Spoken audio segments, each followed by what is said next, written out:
स्वनिदेव सवितर्दुरितौनि परौ शुभौ यद्भद्रं तन्न अशुभौ। नमस्ते मित्रों, मैं डॉक्टर रामनारायण शास्त्री, सह आचार्य राजकीय महाविद्यालय सिरोही। हम सब मिलकर के पिछले सप्ताह से वर्णमाला पढ़ रहे हैं और वर्णमाला के पढ़ने में यह अंतिम क्रम आज का। पहले अपन सामान्य मिलकर के हिंदी की वर्णमाला पढ़ी, स्वर व्यंजन अंतस्थ के का परिचय, साथ में कुछ प्रत्याहार सूत्र पढ़े। उसके बाद दूसरे दिन अपन ने और उनको थोड़ा सा विस्तार दिया। फिर अकार आदि जो स्वर हैं उनके प्रकार, उदात्त अनुदात्त स्वरित आदि ये सब चीजें पढ़ी। उसके बाद फिर हमने उच्चारण स्थान और प्रयत्न, बाह्य प्रयत्न, अभ्यंतर प्रयत्न ये पढ़े। और आज अपन पढ़ रहे हैं प्रत्याहार बनाने की प्रक्रिया में। पहले ही दिन जब प्रत्याहार सूत्र अपन ने देखे थे, वो प्रत्याहार सूत्र 14 हैं। उन 14 प्रत्याहार सूत्रों से 42 प्रत्याहार बनते हैं। प्रत्याहार बनाने का तरीका क्या है? एक बार आप उस सूत्र के पास पहुंचेंगे तो देखेंगे कि अयुण, ये पहला सूत्र है। अयुण में से पहला आ लिया और अंतिम अक्षर ना लिया, दोनों को मिलाकर के लिख दिया अण।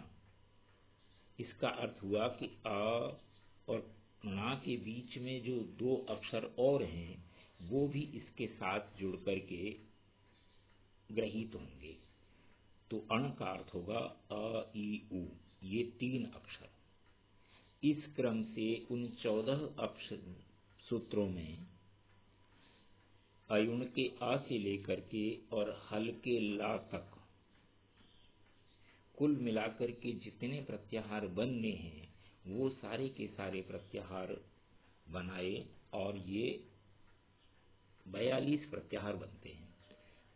इसको समझने का एक बढ़िया तरीका यह है, पहला अक्षर आप चाहे सूत्र का प्रथम वर्ण लें अथवा दूसरा लें, उससे कोई फर्क नहीं।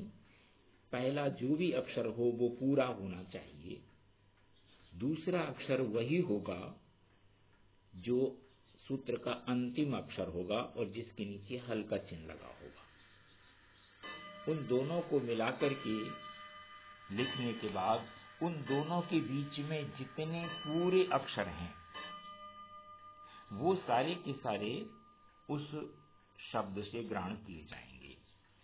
जैसे एक बार फिर देख लेते हैं अपन। पहला सूत्र है अयुण, दूसरा है ऋलृक। अयुण के आ को प्रारंभ किया, ऋलृक के का तक ले गए तो आ और का को मिलाकर के लिखा अक बन गया। इस अक का अर्थ हुआ आ और का के बीच में जितने अक्षर हैं और वो भी पूरे, वो इस अक के कहने से जाने जाएंगे। तो आ ई उ री ली, ये अक का अर्थ होगा। ऐसे ही अयुण के आ से प्रारंभ करेंगे, अयौच के चा तक जाएंगे तो इन दोनों के बीच में अर्थ मिलाकर के जब लिखने के बाद इन दोनों के बीच में जितने पूर्ण अक्षर हैं वो गिने जाएंगे। आ ई उ री री ए ओ ऐ औ, ये 9 अक्षर अच कहने पर आएंगे। इसका अर्थ होगा सारे स्वर। ये बात अपन एक बार सामान्य तौर पर बीच में कर चुके थे।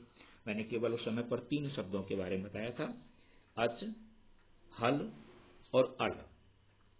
अच का अर्थ है सभी स्वर, हल का अर्थ है सभी व्यंजन और अल का अर्थ है संपूर्ण वर्णमाला। क्योंकि अच शब्द बना है अयुण के आ से अयोच के चा तक, हल बना है हयवरट के ह से हल के ला तक और अल बना है अयुण के आ से हल के ला तक। तो इस तरह से आप इसको देख रहे हैं, एक एक सूत्र के साथ मिलकर के अच्छा प्रत्याहार जितने चाहो उतने बन जाएंगे। बात केवल इतनी सी है कि जिन जिन प्रत्याहारों के इन पारिभाषिक शब्दों का महर्षि पाणिनि ने अपने व्याकरण में प्रयोग किया है वो ही काम में लेने हैं। इसलिए उन्होंने इन 42 प्रत्याहारों का प्रयोग किया है अपने सूत्रों में। तो वो ये 42 प्रत्याहार यहाँ दिखाई दे रहे हैं।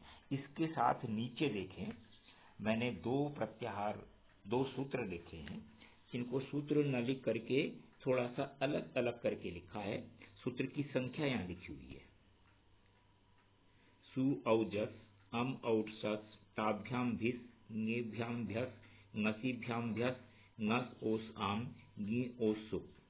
ये अष्टाध्यायी के चौथे अध्याय के पहले पाद का दूसरा सूत्र है और इससे दो प्रत्याहार बनते हैं, एक सुट और एक सुप। सुट सु औ, सु जो पहला अक्षर है वहां से लेकर के और जो पांचवा वर्ण है अट वहां तक, इसका अर्थ है सुट पहले 5 प्रत्यय सु औजस अम औट। और सुप सु से प्रारंभ होता है और सुप के पाद तक चलता है, इसका अर्थ है पूरे के पूरे 21 प्रत्यय। इसके बाद दूसरा सूत्र मैंने लिखा है, उस सूत्र को भी उसी तरह से छोटा करके क्रम से तोड़ करके लिखा है ताकि सरलता से समझ आए।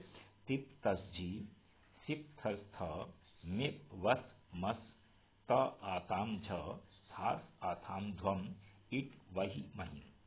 ये अष्टाध्यायी के तीसरे अध्याय के चौथे पाद का 78वां सूत्र है और इससे दो प्रत्याहार बनते हैं, तिंग और तंग। तिप के ती से प्रारंभ करके महिंग के ङा तक तिंग प्रत्याहार बनता है। इसमें पूरे 18 प्रत्यय आते हैं और फिर बीच में से लिया ता, इस ता से लेकर के और महिंग के ङा तक तंग बनाया, इसमें 9 प्रत्यय आते हैं। अब ये काम कहाँ रहे इस दृष्टि से देखें। संज्ञा प्रकरण में अपन सूत्र पढ़ते हैं सुप तिंग अंतम पदम। सुप और तिंग जिसके अंत में है उसको पद कहते हैं। तो ये दोनों सूत्र वहां पर काम आते हैं, सुप प्रत्याहार और तिंग प्रत्याहार, तंग प्रत्याहार। तो ये प्रत्याहारों के बारे में एक सामान्य सी बात थी। अब फिर एक बार समझ लो अच्छी तरह से। प्रत्याहार का अर्थ होता है संक्षिप्त रूप। संक्षिप्त रूप जिन सूत्रों के माध्यम से बनते हैं उन सूत्रों को कहते हैं प्रत्याहार सूत्र। और इन प्रत्याहार सूत्रों में संस्कृत की संपूर्ण वर्णमाला दिखाई गई है। वर्णमाला के मूल रूप को दिखाया है, उसके विस्तार के रूप में अपन पढ़ चुके हैं कि आकार के 18 प्रकार होंगे, ऐसे स्वरों की स्थितियां और उन सबको अलग अलग की कौन कहाँ से उच्चरित हो रहा है, किसका नाम क्या है, ये सारी चीजें अपन पिछले दिनों में पढ़ चुके हैं। तो उन प्रत्याहारों के द्वारा जो प्रत्याहार सूत्रों के द्वारा जो प्रत्याहार बनाए गए हैं, संक्षिप्त रूप बनाए गए हैं, पारिभाषिक शब्दावली बनाई गई है, वो पारिभाषिक शब्दावली ये यहाँ इस कोष्टक में, इस चित्र में, चार्ट में दी है जो 42 है। अब देखो इसको क्रम से देख लेते हैं अपन एक बार। पहले वाले में आ से बनने वाले जितने हैं वो है और दूसरी पंक्ति में अंतिम पहला 8वां ये अश, ये इतने अ शब्द से अ अक्षर से बनते हैं, आगे आगे दूसरे दूसरे जो है व्यंजन जोड़ करके। फिर इसके बाद ई से बनने वाले हैं, फिर ऊ से बनने वाला केवल एक ही प्रत्याहार है उक। उसके बाद एंग और एच ऐच, ये 3 ए ओ ई सूत्र से बनते हैं। फिर बारी आती है ख से बनने वाले, तो व्यंजनों से बनने वाले शुरू हो जाते हैं और अंत में जो है ना 2 दिए हैं हल और हस। हल प्रत्याहार हयवरट के ह से प्रारंभ होकर के बनता है और हल के ला तक। ऐसे ही हस प्रत्याहार भी हयवरट के ह से लेकर के जब गणदस के शा तक बनता है। तो ये प्रत्याहार 14 सूत्र, 42 प्रत्याहार। फिर ये नीचे 2 सूत्र, पहले सूत्र से 2 सुट और सुप, दूसरे सूत्र से भी 2 तिंग और तंग। ये प्रत्याहारों के बनाने का क्रम और उनको समझने का क्रम है। तो मित्रों, वर्णमाला की जो प्रक्रिया थी, जिसको हम अपनी प्रकृति के अनुसार जब भी कक्षा प्रारंभ करते हैं, चाहे वो कक्षा प्रथम वर्ष की हो, द्वितीय वर्ष की हो, तृतीय वर्ष की हो, एमए पूर्वार्ध की हो, एमए उत्तरार्ध की हो, मैं ये मानता हूं कि पूर्व पीठिका के रूप में इस वर्णमाला को इतना तक अवश्य पढ़ना चाहिए। उसके बाद अपना जो पाठ्यक्रम है, जो इस वर्ष का निर्धारित कोर्स है, उसको पढ़ना चाहिए। तो अपन सोमवार से अब विधिवत प्रारंभ करेंगे। मेरे साथ स्नातक द्वितीय वर्ष के छात्रों को पढ़ना है, एमए पूर्वार्ध और एमए उत्तरार्ध के छात्रों को पढ़ना है। ये 3 कक्षाएं मुझे महाविद्यालय की तरफ से दी गई हैं पढ़ाने के लिए। तो हम अब तक जो ये वीडियो बनाया जा रहा है, ये सभी कक्षाओं में प्रेषित कर रहा हूँ। प्रथम वर्ष, द्वितीय वर्ष, तृतीय वर्ष, एमए पूर्वार्ध, एमए उत्तरार्ध सब में, क्योंकि ये सामान्य जानकारी है और सबके लिए लाभदायक है।